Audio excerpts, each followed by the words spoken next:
Hey everybody, today I'm talking about progress, evolution of technology. Now this is a card-driven civilization game for 1 to 5 players that takes 45 to 90 minutes to play.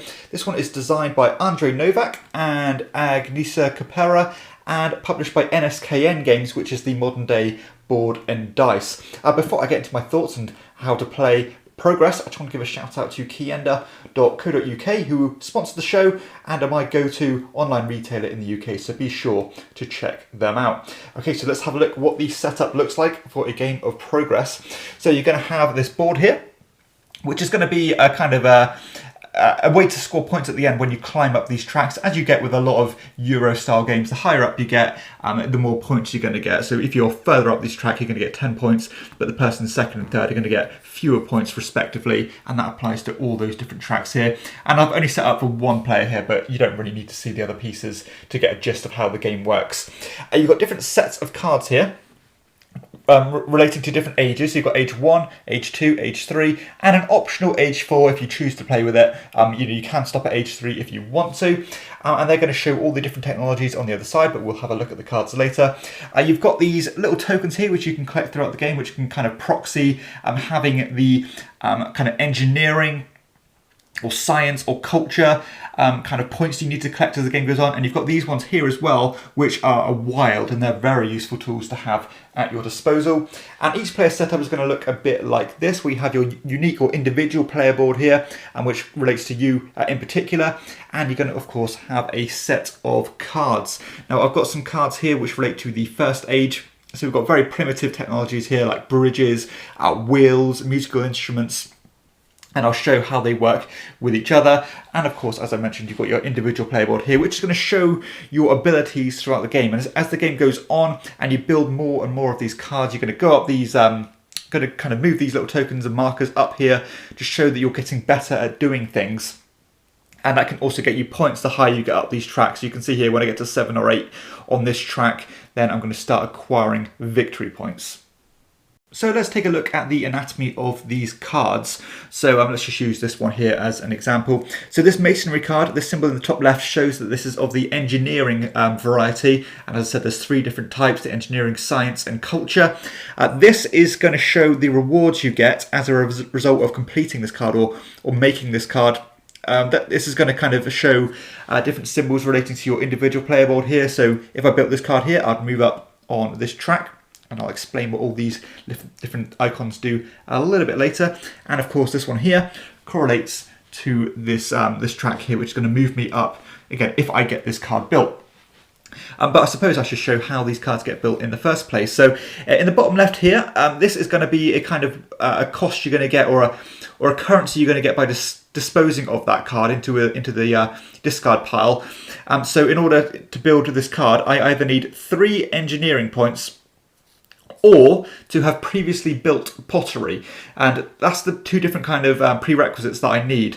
So in order to build it with engineering points, I would either need to discard an amount of cards equal to this brain symbols to that value there. So if I got rid of, say, this card, and this card, that would complete a value of 3, and then I'd be able to build this masonry card in my tableau and get the corresponding rewards. However, if I did have that pottery card built, so let's just have a look through the deck here and hopefully we can find it without too much trouble. There we go, pottery. So if I had already built this one, which would have cost me 2 engineering points, or these ones here, which are of course wilds, then I would be able to just straight up buy that or build that without any trouble whatsoever and without having to spend anything else. So this really is a game about building those tech trees and trying to get those prerequisites so that you can get things as affordable as possible. You can also see that some of these cards have bonuses in relation to taking these tokens.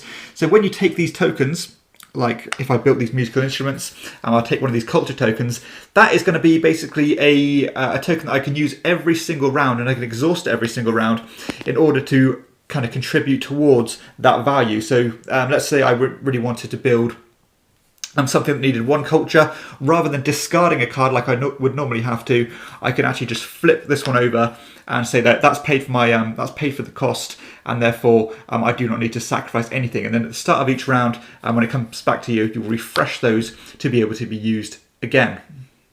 You can also see here, like on cards such as this wheel, you can get victory points in order to build them. And of course, as the game goes on and you go through the different ages, then the victory points are going to increase. But let's take a look at the player boards.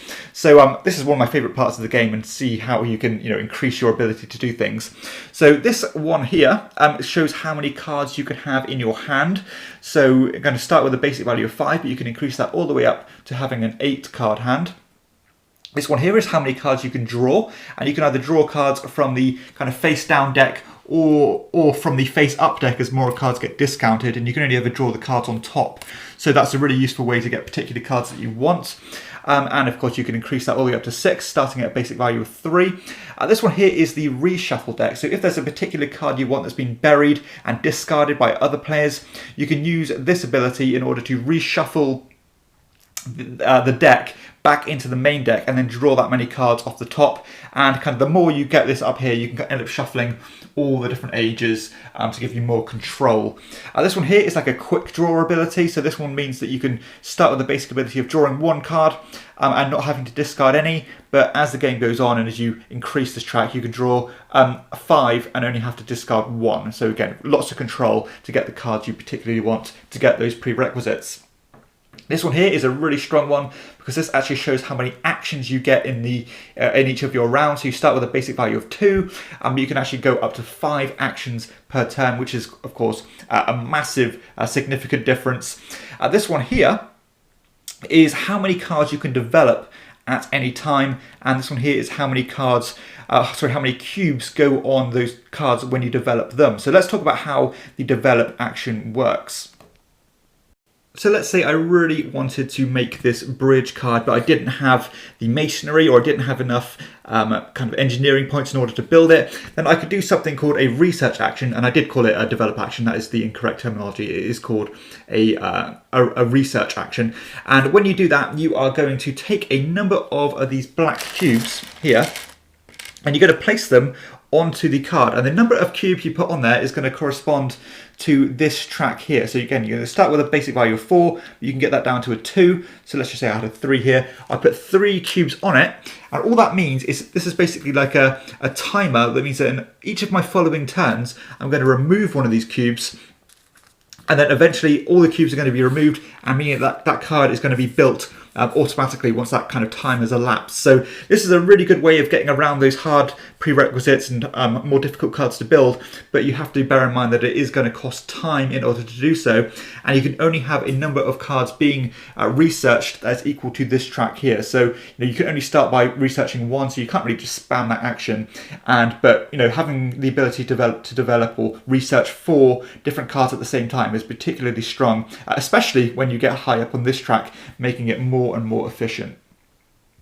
So the game is going to advance into the next age once a certain amount of these cards here with this symbol on are going to be built, and that's going to depend on the player count. But that means that the next age of cards is going to come into play, and so on. And you're going to keep doing that until you either can go to the end of the 3rd age or end of the 4th age, depending on the variant you want, and then all points are going to be calculated. And that's basically how the game works. So let's talk about all the different cards here that are going to show up and to show you some variety.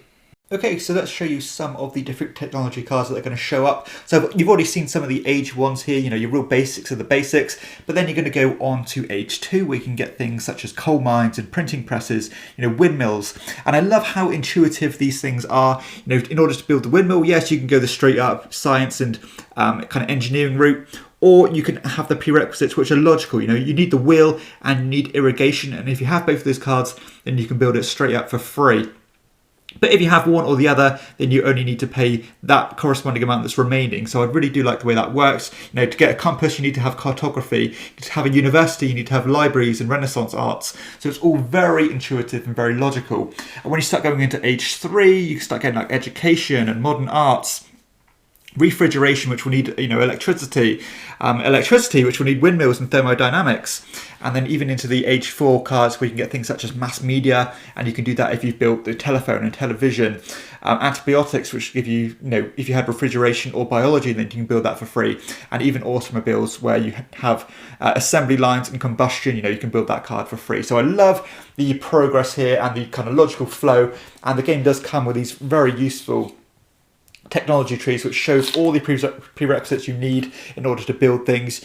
So you know for a fact that in order to build a windmill, or to build a windmill, you can kind of stem off and build steam engines, or to build a printing press for free, you could have paper. So it's all very logical, and I think with or without this, you can understand the game. But these are certainly a welcome addition.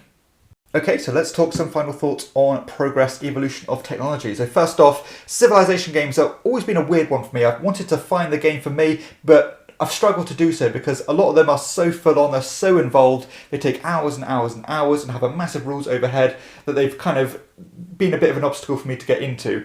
This one, I think, does a great job of kind of branching that gap of offering everything you'd want from a civilization and tech style game, but still being relatively straightforward and manageable, a very simple action systems, and a logical flow to all the different technologies that you'd want. So I really do love the way this is weighted, and it's certainly not overwhelming in terms of its rules overhead or anything like that, but it still, again, offers that full civilization experience. The mechanisms in particular that I like are the individual player boards. This is fantastic. All the different things you want to do, particularly having a bigger hand size or drawing more cards, because drawing cards is going to be a big part of this game, and even going through discard piles is going to play a big factor to get particular cards you want. But even like taking more actions, which is going to be a massive help. Or, of course, developing cards or more cards and cards faster and more efficiently. All of these things are worth exploring. At the same time, you want to be going up these tracks here, making sure you're not falling behind so that you get these big points at the end of the game.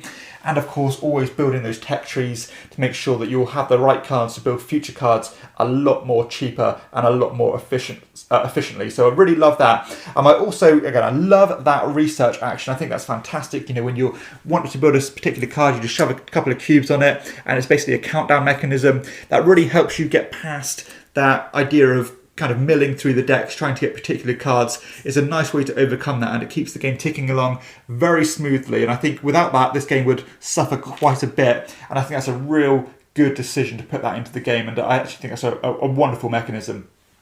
Additionally, I love the way that you can collect these bonus tiles, so that you don't have to so much rely on discarding cards from your hand, which you might want to build. As the game goes on, you're going to be more free to discard certain cards that you don't want. And as the game goes on as well, the cards are going to be worth more and more of these research points. But these are always great, especially as they renew every single round, so that you can use them again and again and again. And getting them early is going to be a massive boon. So generally everything flows wonderfully. Very simple kind of action point system. And I didn't have any issues at all teaching this to a relatively inexperienced gamer, and they had a very good time at the end of it. So I really do think this one strikes a nice balance between being gamey, but not too gamey, but still having all the kind of core things you want from a civilization game. The balance of the game is generally quite good. Yes, you can be particularly lucky or unlucky with the cards that you're drawing. Some of them might just work together and synergize with each other wonderfully, whereas your opponents might not. But I think that's where all these come in, where you do have a lot of control to get the cards that you want into your hand. And I think as the game gets to an end, that's going to it's going to more often than not balance out. So I never really felt disgruntled or anything like that about when particular cards were working for me or against me. So I do think the game is pretty well balanced. The game does take probably around 75 to 90 minutes to play on average, which I think is fair. It would be nice to have a little bit shorter, because essentially you are doing the same thing from start to finish, but I suppose the artwork's changing and the prices are going up and up and up. But I didn't really have an issue with that. It certainly didn't outstay its welcome, and I think it's a fair and proportionate amount of time to take. The uptime of the game is fine. As the game goes on, people are going to be taking bigger actions, but at least you can plan with the cards in your hand to know what you're going to do on your turn. The interaction of the game is generally how the cards flow about, people hiding cards that you want in the discard piles, etc. And of course, you've got the tried and kind of trusted version of these tracks, which are used in so many different Euro games. And it tends to work for me. I've got no issue with these kind of, push as far as you can in these tracks to get more points. That's just kind of my bread and butter of Euro games, so I've got no issue there at all. General interaction of the game is fine. It does feel more kind of multiplayer solitaire than anything. Just passive interaction with how the cards are managed, and of course, as I mentioned, those tracks. The production of the game is pretty standard stuff, really. No issues, but no particularly high praise either. You know, the card quality is fine. These player boards, I suppose, they're good that they're recessed, so you can move the cubes up and down without them falling anywhere. So that's a good addition. The track is just a simple little cardboard track, and you got your basic Euro cubes. Artwork and stuff on the cards is pretty good. It looks quite atmospheric and of the time, so I do like it's kind of got this serious artwork, and all the iconography on the cards is crystal clear as well. You can clearly see what everything does. The only issue is black borders on the cards. I generally don't like it when games have black borders, because the more you shuffle those decks, the more they're going to get chipped and marked and damaged. So that's my only real complaint really, but other than that, production is absolutely fine. So, final thoughts on progress, evolution of technology. So I will say straight up, I really enjoyed this game, and I'm very surprised that this game isn't talked about anymore. I know Civilization games are generally quite popular, but they are normally of that higher rules overhead, that really heavy variety of game, whereas this one is something a little bit different, and I will say this is kind of the game I've been looking for. So this fits quite a nice niche in my games collection, because I don't really have any other tech tree style games like this. And again, I love the logical progression of all the different cards. Everything is intuitive, very simple rules, but there's enough going on to kind of sink your teeth into in terms of upgrading your player boards and finding those winning combos and see how you're going to string all those cards together. So I think this is a very nice game, surprisingly easy to teach and understand and play. Pretty straightforward in how it works, but it does offer satisfying and meaningful decisions, and it does feel really good when you get these big expensive cards played for little to no effort. I really love that research action. That adds a lot to the game as well, and it certainly feels like you're crescendoing as the game goes on, collecting more and more tokens, getting those bigger prerequisites, and getting those more meaty cards played. So I think this is a really nice game, very pleasantly surprised, and it's weirdly underrated. Nobody talks about this one anymore. Maybe it's been lost to time, or maybe it's such a niche style game where, as I said, most kind of Civilization style gamers want something, or they want the full kind of kitchen sink of mechanisms chucked in, whereas this one does certainly hold those reins back and kind of tries to cater to a different audience. But this one is going to get my shield of quality. I enjoyed it that much, and I'm looking forward to playing it more and finding more winning combos. So that is my final thoughts on progress, evolution of technology. Check it out. Thank you so much for checking out this video. If you found it useful or at least somewhat entertaining, then please hit like and consider subscribing if you haven't done so already. Additionally, if you wish to support the show, because I am a one-man operation and I don't get any support from publishers, then please consider backing it on Patreon at patreon.com/chairman of the board, where you can back for as little as £2 per month. Thank you so much, and I'll see you next time.